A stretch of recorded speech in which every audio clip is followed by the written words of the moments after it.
নমস্কার, নমস্কার, নমস্কার। আমার সকল বন্ধুদের জানাই বুক ভরা ভালোবাসা। আজ শুরু করছি আমি একজন কৃষকের পোর্ট্রেট।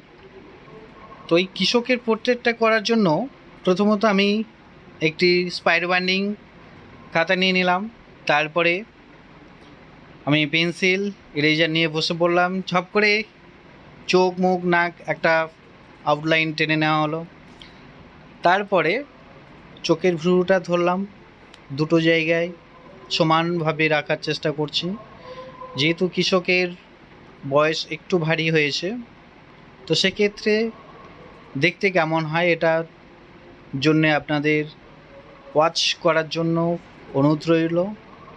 আমার পুরো ভিডিওটি দেখার জন্য। তো এবারে দুটো চোখ খুব মৃদু চোখে দেখছে, খুব চাউনি, খুব মিষ্টি, এটা রেখেই আমি পোর্ট্রেটটি করব। তো গোঁফদাড়ি এখানে অলরেডি করে নিয়েছি। তারপরে ঠোঁটটা করছি। ঠোঁটটা যেহেতু এত গোঁফদাড়ি ভর্তি হয়ে আছে, তার মধ্যে থেকে ঠোঁটটা সামান্যটুকু দেখানো যেতেই পারে, এইটুকু দেখা যাচ্ছিল বটে, তো সেটা আমি দেখাচ্ছি। তো এরপরে যাই যে চোখের কাছ থেকে, যে চোখের মুখের একটা ভাঁজ, আলাদা একটা চাউনি ছিল, তার সেই অঙ্গভঙ্গিমায় ফিরে আসি। মাথায় একটা পাগড়ি ছিল, তো পাগড়িটা হচ্ছে অরেঞ্জ কালারের একটা কাপড় বাঁধা ছিল, সেটা কেমন ছিল সেটাই দেখাচ্ছি। কান। তারপরে এবারে যাই, এখানে একটি হাত যে গোঁফটাকে ভালোভাবে পাকিয়ে পাকিয়ে বেশ কিছু ঘুরিয়েছিল, সেটা তুলছে, সেটাই দেখাবো। তার আগে আমি আঙুলগুলো করে নেই। তো এই 4টে আঙুল, তার নিচে একটা আঙুল, অর্ধেকটা অংশ দেখা যাবে। তো এই 5টা আঙুল করে নেওয়ার পর এই জায়গাটায় একটু কোথাও মনে হচ্ছিল একটু সমস্যা হচ্ছে, এটাকে আঁকছি আর দেখছি। তারপরে মনে হলো না, এটাই ঠিক আছে।